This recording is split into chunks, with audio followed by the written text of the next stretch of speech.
انسانی جسم 206 ہڈیوں سے مل کر بنا ہے اور یہ ہڈیاں انسانی جسم میں مختلف کام سر انجام دیتی ہیں۔ سب سے پہلا کام ان ہڈیوں کا جسم کو ایک پراپر شیپ دینا ہے۔ ان ہڈیوں کے ساتھ مختلف مسلز جڑے ہوتے ہیں جو کہ ان ہڈیوں کو حرکت کرنے میں مدد دیتے ہیں۔ ہڈیوں کے بغیر جسم کچھ بھی نہیں، بلکہ یہ سافٹ ٹیشوز کا ایک مرکب ہوگا جو نہ کھڑا ہو سکے گا، نہ چل سکے گا اور نہ ہی حرکت کر سکے گا۔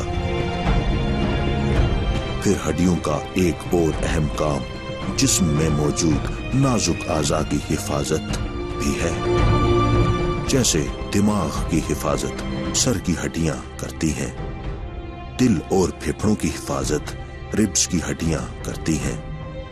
ہڈیوں کا ایک اور اہم کام نئے خلیوں کو محفوظ کرنا ہے اور نئے خلیات بنانے میں مدد کرتی ہیں۔ ہڈیوں کا آخری کام خون میں موجود پروٹینز، فاسفورس، کیلشیم اور غذائیت کو کنٹرول کرنا ہے۔ انسانی جسم میں 206 ہڈیاں ہیں جو کہ 4 مختلف قسم کی شیپس میں پائی جاتی ہیں اور جسم کو حرکت کرنے میں مدد فراہم کرتی ہیں۔ لانگ، شارٹ، فلیٹ، کمپیکٹ، یہ چاروں شیپس مل کر جسم میں مختلف کام سر انجام دیتی ہیں، اور ان ہڈیوں میں سے کوئی ہڈی بھی ٹوٹ جائے یا اس میں درار آ جائے تو جسم کی حرکت یا ان اعضاء میں فرق آ جاتا ہے۔ ہڈیوں کو ایک متناسب شیپ میں رکھنا بھی ضروری ہے۔ اگر ان کی نگہداشت صحیح طریقے سے نہ ہو، خوراک میں کسی بھی قسم کی کمی ہو تو یہ ہڈیاں کھرنے لگتی ہیں اور اس طرح سے اپنا کام صحیح طور پر سر انجام نہیں دیتی۔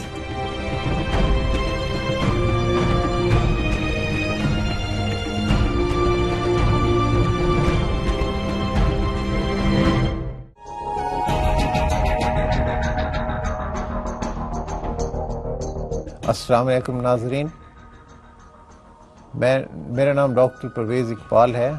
آج ہم ریکٹس کے متعلق کچھ آپ سے ڈسکس کریں گے اور آپ کو اس کی کچھ ڈیٹیل بتائیں گے۔ ریکٹس ایک ایسی بیماری ہے جس میں بچوں کی ہڈیاں ٹیڑھی ہو جاتی ہیں اور اس ٹیڑھے پن کی وجہ سے ان کی نشو و نما میں کمی آ جاتی ہے اور ان کا چلنا پھرنا، اٹھنا بیٹھنا، اسکول جانا وہ مشکل ہو جاتا ہے۔ اور یہ بیماری وائٹامن ڈی اور کیلشیم کے میٹابولزم میں خرابی کی وجہ سے ہوتی ہے۔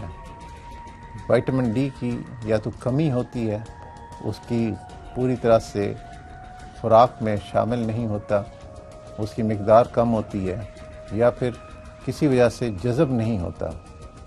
یا تیسری بیماری یہ ہے کہ گردے یا جگر میں اس کی ایکٹیو فارم میں کنورژن نہیں ہوتی، اور اس کنورژن نہ ہونے کی وجہ سے وہ کام ٹھیک نہیں کرتا۔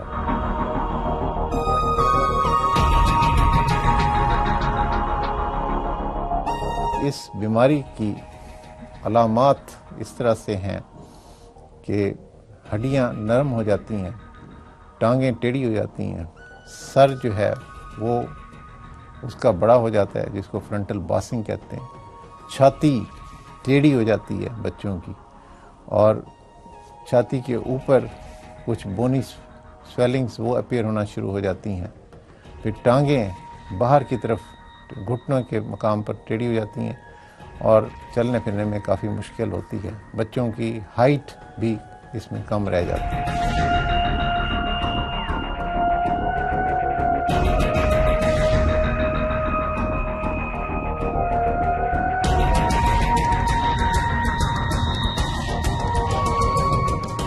اس بیماری کو ڈائگنوز کرنے کے لیے یا ٹیسٹ جو کرائے جاتے ہیں اس میں ایکس رے بڑا ایک کامنلی پرفارم ٹیسٹ ہے جو کہ آسانی سے ہو جاتا ہے، وہ ہم کرتے ہیں، اس میں بھی اس کا کافی پتہ چل جاتا ہے. اور کچھ بلڈ کے ٹیسٹ ہیں جیسے serum calcium, serum phosphate, serum alkaline phosphatase, ان ٹیسٹوں کی مدد سے اس کی تشخیص ہو جاتی ہے.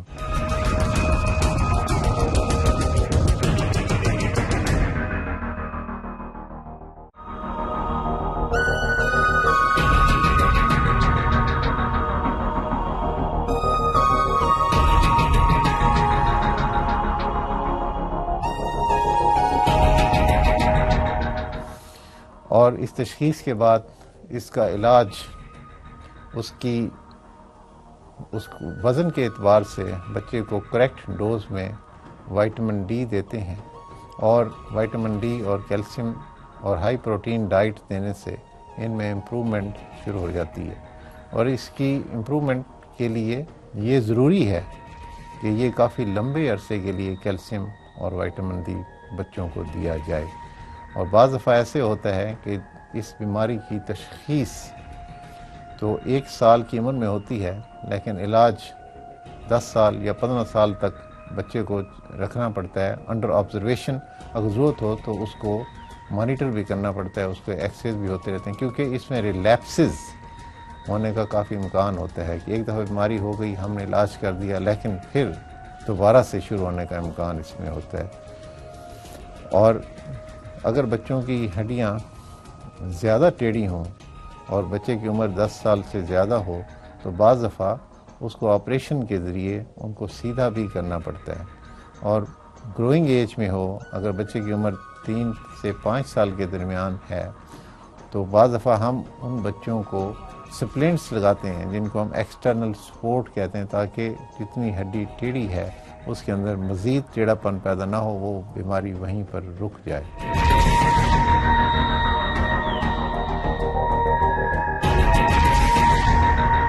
ایسے بچے اسکول میں ایڈیکویٹلی پرفارم نہیں کر سکتے، کیونکہ انٹلیکچولی اور اس کی وجہ سے سوشل سٹگما کی وجہ سے باقی بچے ان کا مذاق اڑاتے ہیں، وہ اسکول جاتے ہیں، ان کی ٹانگیں ٹیڑھی ہوتے ہیں تو وہ اسکول جانے سے پرہیز کرتے ہیں، تو تعلیم میں بھی پیچھے رہ جاتے ہیں. تو والدین کے لیے یہ جاننا بڑا ضروری ہے کہ ریکٹس ایک قابل علاج بیماری ہے، اور یہ مکمل طور پر بچے اس سے صحت یاب ہو سکتے ہیں اگر اس کی تشخیص ٹھیک ٹائم پر ہو اور اس کا اپروپریٹ، اس کا مناسب علاج اگر اس کا ہو جائے. اس سے بچنے کے لیے سب سے زیادہ والدین سے میری ریکویسٹ یہ ہے، یا ان سے دوبارہ سے ان کو ریمائنڈ کرنا والدین کے لیے کہ تمام بچوں کو سن لائٹ میں کھیلنے دیں، روشنی میں کھیلنے دیا کریں، ان کو روشن رکھیں. یہ جو ٹینڈنسی ہے پیرنٹس کے درمیان کہ زیادہ سے زیادہ گھروں کے کرٹن نیچے رکھتے ہیں اور آرٹیفیشل لائٹ رکھتے ہیں گھر کے اندر. جتنی سن لائٹ پاکستان میں ہے، یا جتنا اللہ تعالیٰ نے ہمارے ملک کو سورج کی روشنی سے نوازا ہے، وہ ایک بہت بڑی بلیسنگ ہے، لیکن ہم اسے انڈر یوٹیلائز کرتے ہیں. تو اس کو اپنی عوام تک، اپنے بچوں تک اس روشنی کو پوری طرح سے پہنچنے نہیں دیتے. سن لائٹ کے اندر بچوں کو رہنے دیں، انہیں کھیلنے دیں، انہیں گرو ہونے کا اور انہیں نشو و نما کے لیے جتنی روشنی میں رہنا چاہیے ان کو رہنے دیں اتنی دیر. اور دوسری یہ ہے کہ ان کو ایڈیکویٹ نیوٹریشن ان کا خیال رکھیں، ان کو دودھ پلائیں، ان کو انڈے کھلائیں، اور بچوں کو گڈ پروٹین ڈائٹ ان کو پرووائڈ کریں. اور تیسری بات یہ ہے کہ ریپیٹڈ پریگننسیز سے بھی بچے کمزور ہوتے ہیں پیدا، اور بعد میں ان کو ریکٹس کا بھی مسئلہ رہ سکتا ہے.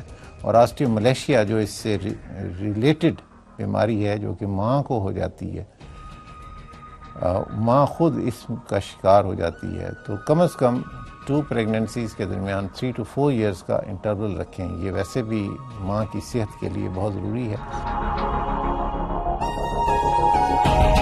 رکٹس بچوں کی بیماری ہے جو کہ جسم میں وائٹامن ڈی کی کمی کی وجہ سے ہوتی ہے. ہر بچے کی خوراک مختلف ہوتی ہے اور اس بچے کو پروٹینز اور وائٹامنز اس کی جسامت کے لحاظ سے ضرورت ہوتی ہیں. یہ کمی یا زیادتی بچوں کو مختلف بیماریوں کا شکار کر دیتی ہے.